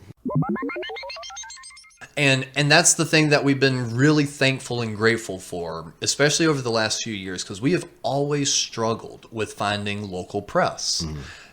There was always outlets, and I'm certainly not going to name names, but we would send countless press kits to any of the print that would be out, and I wouldn't get even an email back. I'd send emails, I would send handwritten stuff, I would send physical CDs. Nothing. But for some reason, some random indie blog in Chicago loved us and posted about us. Yeah. We go to Atlanta once and get on their radio station. It's like there were so many things where it was like, this doesn't add up. What's happening here? But within the last year, between Gabba Gabba, and then Johnny Golian doing his reporting from 20XX thing, we found people that have just such a drive and a passion for what they do that has been sorely needed here in town. That it feels so refreshing to finally go, oh, wait, you are passionate about doing music reviews? There's no one here that does music reviews, and there's so many bands that would love to have some local press. Or, oh, wow, you want to do a podcast now? Oh, my God, there's only these two other chuckleheads that don't even talk about music that do a podcast. It'd be great to do yours. So it's like, there's so many outlets now that I think just being driven out of necessity. That I am really excited for what this next century is going to hold for what's coming in the town. And it just all goes back to that DIY. I mean, like you said, it's a frustration of being in a band and trying to get press. It's going to take a little while for it to grow, but for what it's worth, at least I'm putting something out there and trying to help people out and try to make everything better for everybody involved. This is not about me. This is about the music scene because that's what I love. Right on. And I don't care, like you said earlier, I don't care if it's Van Huskins or if it's the fill-ins or if it's Trash Room or if it's No Anger Control or whoever it is. I'd love to see somebody blow up from this area and just shine a little more of a spotlight on this area. Yeah, because again, especially in this region, like Capital City and North South Carolina, there is some true talent in this area. Well, our release shows, we're kind of staggering them out. We didn't want to do just like one show. It's like this is big for us, so we just wanted to make it a big event, in general. So we're doing like release shows for 2 months, essentially, in different states and different towns. Hitting up our territories. Yeah. So the first one we're doing is going to be at the Rim in Norton, West Virginia. We're playing with Home for the Day. We're bringing them up with us. And then Dragline from Pittsburgh. And Mom and Tequila, which is kind of like their little house band. Yeah. And then we're trying to figure out a date to do after that. On our way back down, we just hadn't gotten anything solidified. But then the big ones are going to be at Yesterday's Records in Seneca, South Carolina on the 20th. That's going to be with the Silver Tongue Devils. And then the day after, we're going to bring them right back up to the Milestone on the 21st. With the Walburns. Yes, and that was going to be the big blowout one. We've got some really fun stuff planned because, again, what did I say at the beginning of this episode? My favorite band is Kiss. Yeah. You can't tell me we're going to do a big show and I'm not going to pull out some fun surprises. Oh, yeah. This is our vinyl release show, 12-inch. I love Alice Cooper and Kiss. Yeah. Okay? Keep that in mind when you come to these release shows. We're going to have some fun. Getting wardrobes all decked out. Oh, yeah. You're getting your wardrobe. I'm getting mine decked the fuck out. I'm thinking stuff I can do on stage to make it fun. But yeah, then after that, going down to the Art Bar on April 3rd with Turbo Gatto and the Buzzers of Fuzz, which they did an episode of our podcast. That was still one of my favorites. And then after that, we just still got a handful of dates kind of booking around. And then we'll wind up going down to Atlanta on 6/6 for a festival that has not been announced yet, but that's a tiny teaser. We got a lot of shows coming up. Yeah, definitely looking forward to that. Then, like I said, the digital release, that'll come out on the 27th of March. Just give everyone some time to get their vinyl copy and enjoy it the way it should be enjoyed. And then all the new millennials and all that fun stuff. Yeah, I'm certainly enjoying it. So it'll probably be available at Repo Records here in Charlotte. Yeah, we'll definitely be getting it in Repo. And then I know that Danny from Hobo Wolfman, the guy that runs it, he wound up putting a few copies out in his local record shops in Chicago and around those areas. So basically anywhere we're going. Yesterday's records, we'll get a few copies in there. That's the reason we got that show. Yep. So a handful of people will be able to get it locally, but again, if you just want to get it ahead of time, we're shipping orders out now. Just go to thefillins.com/store, get you a copy, and hell, I'll go all out with it. We got t-shirts, we got buttons, we got stickers, we got it all. We got cassette tapes. I was just thinking this is like the first episode where I've really done plugs. And so we definitely don't want to forget, we've mentioned it already, but the Something Good For You podcast. Yes. The best place to listen to that would be just... I tell people, look it up on iTunes or Spotify. Yeah. It's like iTunes. I like directing our listeners. So it's like if you got an Apple device, listen to us on iTunes. Yeah. If you got an Android device, download Spotify. If you don't have it, which I'd be surprised if you don't already, but you don't even have to have a paid Spotify account for it. You can listen to that stuff for free on there. So just listen to it through Spotify or iTunes, but then we also mirror it on SoundCloud, Spreaker, all the other places that people don't listen to it on. Yep, and then of course, and then the fun thing with the podcast, we actually have a voicemail hotline. Yes, we do. So we'll go ahead and say that on this show. Yeah, if you guys have comments, if you guys want to throw some love and talk about this episode or talk about Gabba Gabba, give a little bit of love back his way, you can always reach us on our voicemail hotline. It's not live. You just call, leave a voicemail, and the number is 513-463-7439. This isn't the Gabba Gabba podcast. Fuck. This show sucks. Gabba Gabba better. And there's 59. They're getting ready to be 60 episodes of that, so you can go back and dig in anywhere you want to. You can start from the beginning. I don't know if these guys would recommend you go back that far or not, but you don't have to. But you can always at least go back as far enough to listen to your episode with Eric. I was going to say, if nothing else, listen to episode 40 and listen to episode 60 because I'm on that one. So. That's perfect. Those are the so better a little bit episodes. of the same shameless self-promotion on my end as Of well. course. Hey, Look at the company you're in. Even look, you got to admit, even though you're doing this for everyone else, there's still a certain touch of ego because it's your show. Come on, trust me, I've talked about that plenty. We're musicians. We have a bit of ego. There's a reason why I'm doing this, and it's because I love to do it. But ultimately, I hope I get something out of it as well. And I'm sure you will. Absolutely. Rock and roll's a dirty job, and we're working 9 to 5. When the lights go out and the voice is loud, we all come alive. You wanna know what it's all about, you wanna scream, but you cannot shout. While I'm young and I'm living free, hold on tight if you're coming with me. You gotta hit 'em, pound by pound like the best, no regrets. Don't hold me back,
I know I'm comfy. Yada, yada, yada, yada. Talky. I like the radio. I like being on radio. I think that's going to be pretty good right there. This has been a Gabba Gabba Hunt Media Production.